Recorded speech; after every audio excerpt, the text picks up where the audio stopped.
Give this a listen. My name is Van der Puchert, and this is Finding Frequency. Wow, it is 11:45. It's probably one of the latest that I have actually sat down to do a recording. Martha's in the other room watching some TV shows, and our accountant just left, or shall I say our accountant friend, because we've seen that a lot of companies are getting support from the government around COVID, and I've not really been able to figure out how to get that support. So it looks like I'll get a little bit of a reprieve on my social security and perhaps a little bit of money from the government just to give my business a little bit of a boost. So we have done all the applications, and trust me, navigating all these interesting Polish systems is adventure in itself, and I must say it was probably the most taxing part of my day. But this is not the only part I want to talk about. And in fact, I don't want to talk too much because today was also one of our sessions. So I've mentioned before that I do a podcast with a dear friend of mine, Jonathan Gall. You know what? Give this a listen.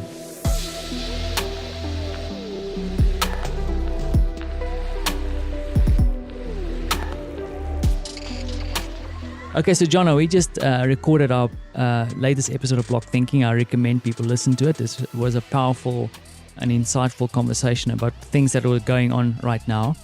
But I also know that I want to add you to my other project, Finding Frequency, right? Because you're a special mate to me. I want your voice there, and you're not sending me my recording, so now I'm forcing you, right? Okay, so Jonathan, I always ask my guests 3 questions. The first thing is, who are you and where are you from?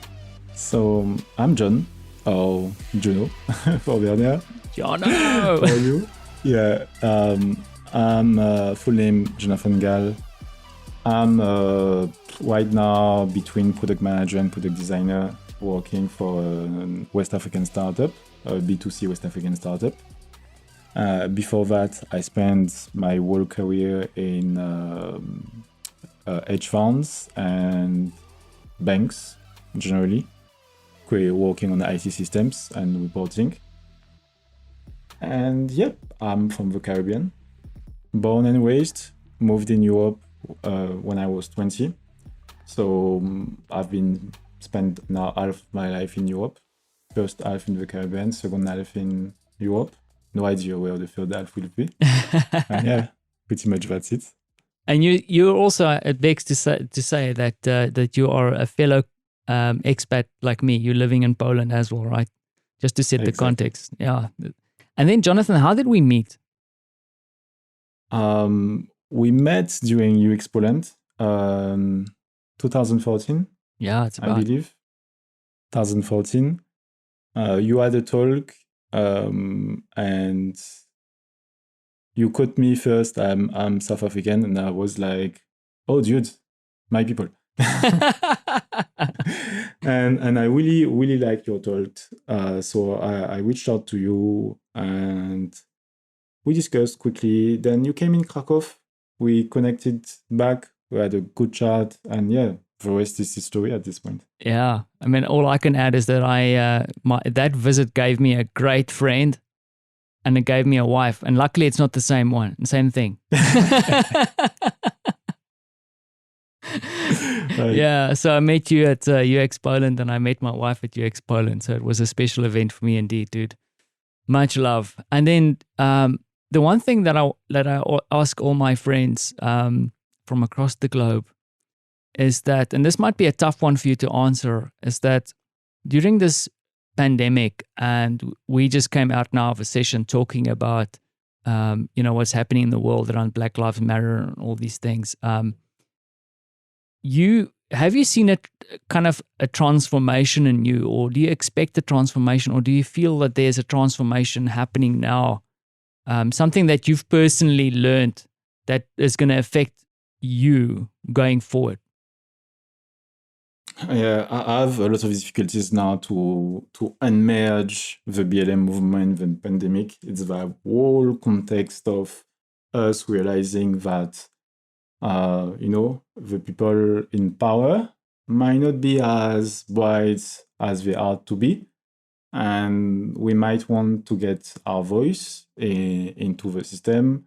We might want to get more involved into, the policies we are making, how we spend budgets.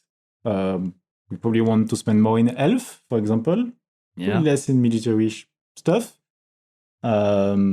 Support our communities. Yeah, a lot of clarity, I will say, that brought me. It brought me a lot of clarity about who my friends were. More importantly, I wouldn't even say my friends directly. I will say, who are the people that are going to support my community, my partner, my kids at times of trouble? I do think a lot of people felt the same. Who are you going to count on when the crisis happened? The crisis happened. So now you kind of know. So it gave me a lot of focus, big time, a lot of motivation. I've seen how all around the world, somebody like the Prime Minister of New Zealand, who is a woman and was appraised by her management of the whole COVID situation, and she went on the map.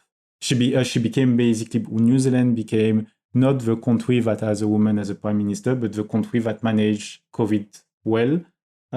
We start to realize that the same way we benchmark businesses, we can benchmark governments too. Now we have like concrete statistics.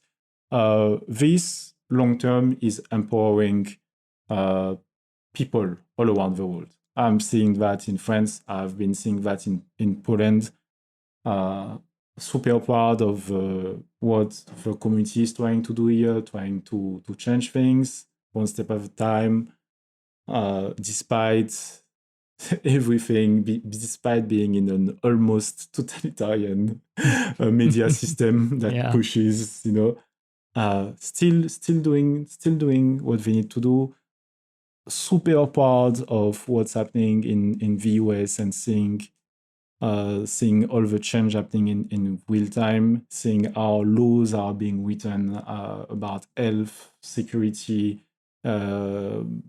systematic change.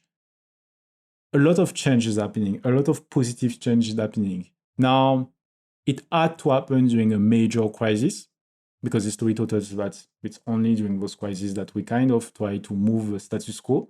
People are realizing that the status quo is basically made for a very few amount of people. So now it's time to, it's time to shake things up, because all power at the end of the day is in the end of the people.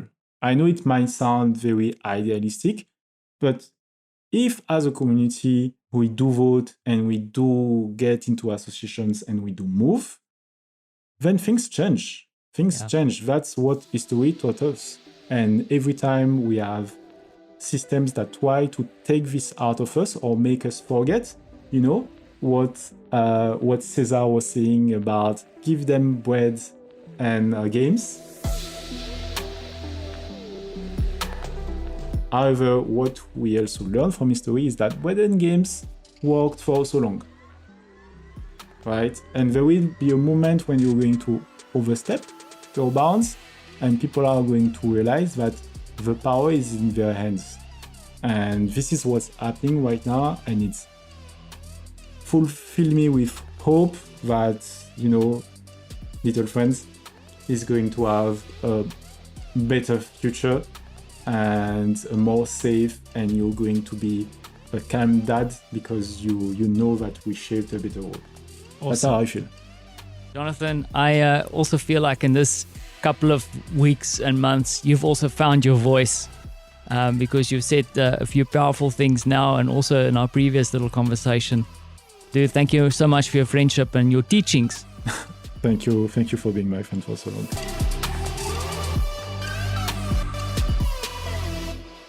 Thanks again for sharing, Jonathan. And I want to share with you that during the conversation with Jono today, maybe not specifically during this recording and this interview I did with him for Finding Frequency, but when we were doing our podcast, I really tried to focus on not jumping in and adding my 2 cents. And believe me, Believe me, I wanted to do that. And during the session where Jonathan started sharing his insight, his experiences, how he felt about what was happening the last couple of months, I think that was one of the most important and key learning spaces for me. So I want to encourage you that when it comes to this and some of these topics, that test yourself, try and slow down, try and listen. I'm not saying don't act, I'm just saying listen. That's a lesson that I keep on learning this couple of months, is open your ears, create the space for people to talk, and listen deeply. So yeah, I hope you found this valuable. I sure did. Thanks for listening.